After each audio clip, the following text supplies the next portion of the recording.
अकेला कितनों को भारी पड़ रहा है। असेंबली इलेक्शन रिजल्ट मैम काम किया सरकार।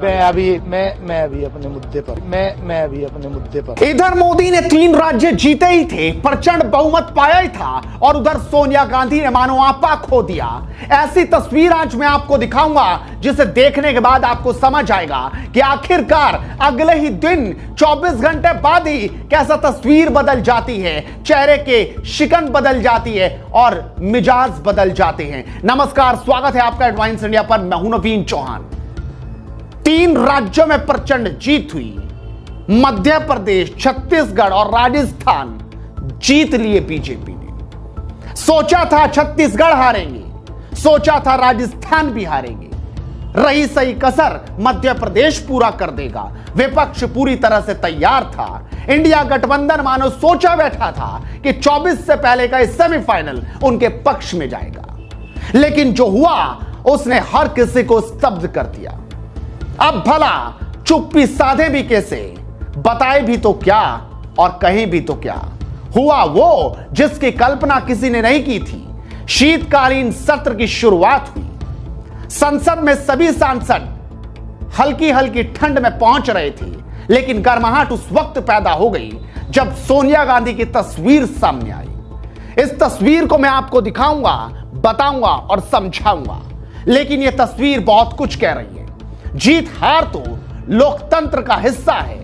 आजादी के बाद से अब तक ना जाने कितने प्रधानमंत्री आए और कितने चले गए, ना जाने किस स्टेट में कौन मुख्यमंत्री बना और कौन चला गया, लेकिन कम से कम कहते हैं ना क्रिकेट में खेल भावना, वो क्रिकेट स्पिरिट होनी चाहिए थी, लेकिन वो यहां पर नहीं दिखाई दी। राजनीति में शायद ये भूल गए कि आखिरकार सच्चाई देखनी होती है। सबसे पहली तस्वीर तो मैं वो आपको दिखा दूं कि जब आज सर खुजलाते नजर आए, पूरा सवाल सुना और सवाल सुनने के बाद दानिश अली ने जो किया वो भी आपको समझ आना चाहिए।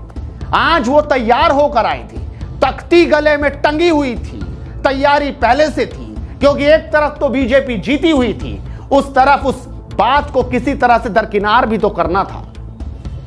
उन्होंने खूब देर तक अपनी बात सुनाई, लेकिन जब रिपोर्टर ने असली सवाल साधा तो आपको खुद देख लेना चाहिए साहब ने किया क्या। एथिक्स कमेटी की रिपोर्ट जो है बिना रूल्स के जो है महुआ मोहित्रा को का डिपोजिशन ही कंप्लीट नहीं हुआ वहां, तो हम तो ये मांग करें कम से कम सदन के अंदर तो चर्चा हो। और हमने माननीय स्पीकर साहब को भी खत लिखा है कि ये कब से पावर दे दी गई कि किसी भी कमेटी के किसी भी सदस्य के खिलाफ भी जो है सो मोटो रिपोर्ट में रिकमेंडेशन हो जाए। तो कोई रूल्स और रेगुलेशन तो मानने को तैयार नहीं है। यहाँ पर कोई मेजॉरिटी का मतलब ये नहीं है कि सबको बुलडोज कर दो आप। मेजॉरिटी का मतलब ये नहीं है लोकतंत्र में कि यू कैन डिमोलिश एवरीबडी। कल जो चुनावी नतीजे आए उसके बाद आज प्रधानमंत्री ने कहा कि जनता ने नेगेटिविटी को आउट कर दिया पार्लियामेंट सेशन से पहले। एंटी इनकम्पेंसी शब्द जो होता है उसको रेलेवेंट बना दिया, सरकारों ने काम किया। मैं अभी अपने मुद्दे पर। देखा आपने किस तरीके से दानिश अली सर खुजाते नजर आए। इस तस्वीर में वो सर खुजा रहे हैं। उसके बाद उन्होंने कहा, अरे छोड़िए, मैं अपने मुद्दे पर आज हूं। यानी आज वो अपने मुद्दे पर थे, अपने गले में तख्ती लटका कर आए थे, इसलिए सवाल का जवाब नहीं दिया। सवाल बड़ा छोटा सा था कि एंटी इनकम्बेंसी के बाद भी प्रचंड बहुमत आ रहा है। मध्य प्रदेश, राजस्थान, छत्तीसगढ़ में हो क्या गया? दानिश अली वही सांसद हैं जो भिड़ गए थे रमेश बिदूड़ी से, लेकिन सोनिया गांधी से जब उत्तर पूछा गया, सवाल पूछा गया, जानना क्योंकि देश जानना चाहता है।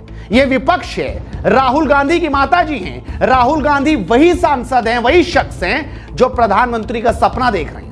2014 में देखा था, 2024 में देख रहे हैं और 2019 में भी देखा था।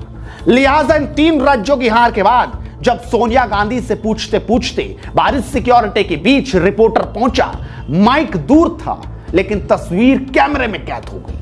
वो तस्वीर बहुत कुछ बता रही है, क्योंकि आज सोनिया गांधी ने दरवाजा पटक दिया था सीधा रिपोर्टर के मुंह पे। जरा देख लीजिए तस्वीर आप भी। Ma'am, any words on the Ma'am, any words on the assembly election results, ma'am?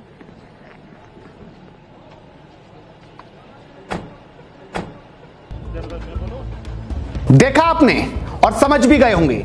अब एक और तस्वीर जो बहुत कुछ कहती है, बताती है, और वो है हरसिमरत कौर की तस्वीर। लेकिन आज हरसिमरत कौर ने बता दिया कि राजनीति सिर्फ विरोध की नहीं होती, राजनीति सिर्फ दूसरों की बुराई करने पर नहीं होती, राजनीति दूसरे की जीत पर चुप्पी साधने पर नहीं होती, बल्कि राजनीति में कभी कभी सच भी बोला जाता है।